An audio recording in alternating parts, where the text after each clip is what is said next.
တစ်ဖက်ကန်းရဲ့တဆွေမျက်လုံးကကြောက်ဖို့ကောင်းတယ်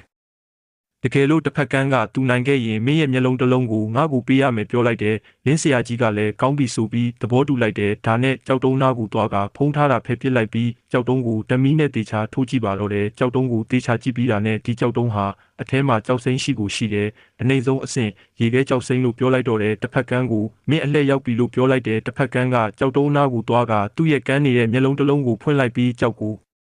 တေချာဆူဆိုင်ပြီးကြည့်ပါတော့တယ်အမှန်တော့သူ့မျက်လုံးတစ်လုံးဟာတဆွေမျက်လုံးဖြစ်နေခဲ့တယ်တစ်ဖက်ကန်းဟာကြည့်ပြီးတော့ရေမောလိုက်ပြီးဒီကြောက်ဟာအထဲမှာကြောက်စိမ့်မရှိဘူးလို့ပြောလိုက်တယ်လင်းဆရာကြီးကလည်းမဖြစ်နိုင်ဘူးသူ့မှန်တယ်ပေါ့သူ့ဘေးကဘိုးတော်နှစ်ယောက်ကလည်းတမိုးအောက်မှာနာမည်ကြီးနေတဲ့တဆွေမျက်လုံးဟာလည်းဘာမှမဟုတ်ပါလားဆိုပြီးပြန်ဖက်ပါတော့တယ်ဒီလိုနဲ့တစ်ဖက်ကန်းကအပြောနဲ့ပဲလုံနေလို့မထူးဘူးဆိုကကြောက်တုံးကိုဖျက်ခိုင်းလိုက်တော့တယ်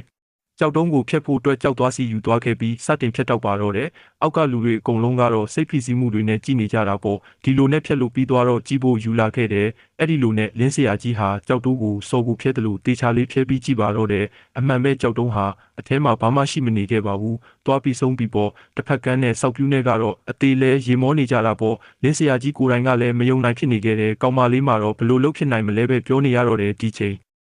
မာဆောက်ပြူးကမြင်ပီလားနင်တို့တွေကစောက်သုံးမကြတဲ့အဖိုးကြီးတွေတစ်ဖက်ကန်းနဲ့ရှင်ရင်တရွက်စိတ်တာလောက်ပဲရှိတယ်လို့စော်ကားပြောဆိုနေတာပေါ့ဒါနဲ့ဆောက်ပြူးကမျက်လုံးထုတ်ဖို့အချိန်တန်ပြီးဆိုကသူ့လူနှစ်ယောက်ကိုလင်းဆရာကြီးရဲ့မျက်လုံးတစ်လုံးကိုထုတ်ခိုင်းလိုက်တော့တယ်ဒီလိုနဲ့ပဲလင်းဆရာကြီးလည်းမျက်ကန်းဖြစ်သွားပါတော့တယ်